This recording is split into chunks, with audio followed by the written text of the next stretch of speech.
Vi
har fået en ny mand ombord.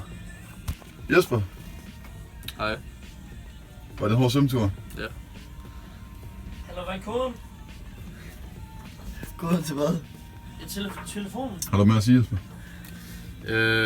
Jeg tror det var hårdt for dig, fordi du lå ned og havde kvalme i 45 minutter efter. Jesper, hold kæft. Det var de spiller rosa ind i midten. Jeg kan bedst lide dem, når de er sådan helt gennemstegte. Ej, så bliver det kedeligt, så er det ikke så meget smag Så i. skal der bare herre meget dressing på. Dressing på bøf. Ja, ja. Du kan bare lige... Og smør. Du kan bare lige... Dressing og smør. Ja, ja. Det er det bedste. Jeg er i gang med at give en roomtour. Nå, sorry. Jeg lige så vil jeg da sige velkommen til Iona. Ja, kan du give en roomtour, Jesper? Det kan jeg da godt. Skal jeg lige følge jer rundt? Ja, vi starter. Følge rundt på skuden. Herinde der ser vi ligesom the main chambers. Vi har stuen her i midten, hvor vi har... Der er det ikke bare et bord, det er et klap op bord. Og udover det, så kan man fjerne den her bordplade her, så er der mega meget spiritus nedenunder, men det gør vi ikke, fordi vi drikker ikke. Her der ser man så de små sovekammer, så hvis man har tabt væddemålet, så kommer man til at sove herinde. Det er ikke særlig sjovt. Ja. Her er noget, der ligger man godt heroppe, der lugter det prut. Og det er det samme herinde. Der er noget, der ligger man godt, der lugter der prut. Og så der har vi det lille toilet, hvor man så også har fornøjelsen af en bruser, du kan lige prøve at gøre det ud.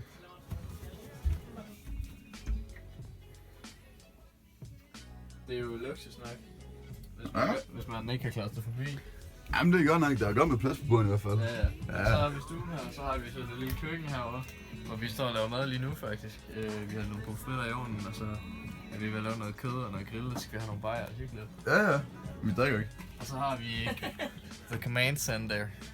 Jamen det er jo alkoholfri øl. Nå, ja, dem der er Nordic, der er Ja, Royal Nordic, ja. Det er jo smager jo lort, hvis der er øl i. The Command Center. The Command Center, det har du kommunikerer med alle de andre både, og så er der også en håndstøvsuger, til hvis det bliver rigtig svinet. Ja.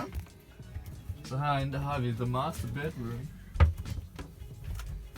Og det herinde, hvis du har en dame med hjemme på byen af, så kan du sove herinde. Det giver drengene der lov til, det gør vi altid, det er sådan en kode vi har. Så får du lov til at sove herinde sammen med damen, og så kan I hygge jer rigtig meget, og så kan alle os andre drenge sove inde i pruttingene. Og så herinde, der har vi så et lidt mere luksus badeværelse, fordi der er meget mere plads her. Ja. Og det var sådan set Iona. I nedenunder i hvert fald. Jamen vi siger tak. Det var også lidt. Sejligt godt. Vi har noget hakket oksekød. 25% salat, grøntsager. Ja. Så har vi nogle asparges, Så er vi salt. der ruller rundt med bacon. Ja. Vi har lavet en fin salat herovre. Ja. Magnus er ved at tænde op for grillen. God Weber-grill. Narkoletter. Narko. Så det skal nok blive rigtig godt. Ja. Jeg synes, Thomas' egenskaber som kaptajn, de er lidt svingende. Han startede godt ud, tog ansvar. Jeg synes, han har faldet lidt af på den her til sidst. Han lover ikke så meget. Han tør ikke hoppe ned i vandet, fordi han er bange for brandmændene. som godt nok kun er vandmænd. Ja, men jeg forventer selvfølgelig, at vi får en rigtig fed tur, som også gutter her og får lavet noget godt mad. Jamen indtil videre, så har det været rigtig fedt. Der er godt nok lige lidt med Mads. Jamen jeg forventer selvfølgelig, at det bliver en rigtig lækker tur, hvor vi holder os ædru hele vejen igennem, fordi jeg har lavet min mor. Jamen altså, jeg blev hentet af Mads og Magnus, og Mads han skreg hele vejen, og bagefter så lagde han sig i 5 minutter, fordi han havde det dårligt, fordi han ikke kunne finde ud af at svømme. Men ellers er det meget fedt. En af de personer, der begynder at gøre mig rigtig meget på her på båden, det er Michael. Han kan virkelig ikke tage, han snakker konstant, og så bliver han med at vise sin tissemand. Fucking klam. Den er ikke særlig stor.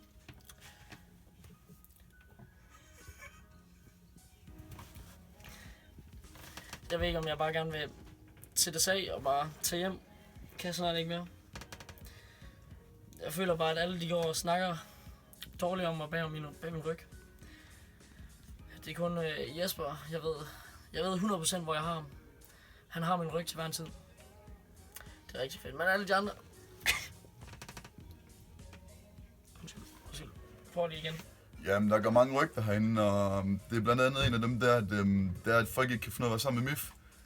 Og jeg synes helt ærligt, så kan jeg egentlig godt forstå det, det kan jeg godt.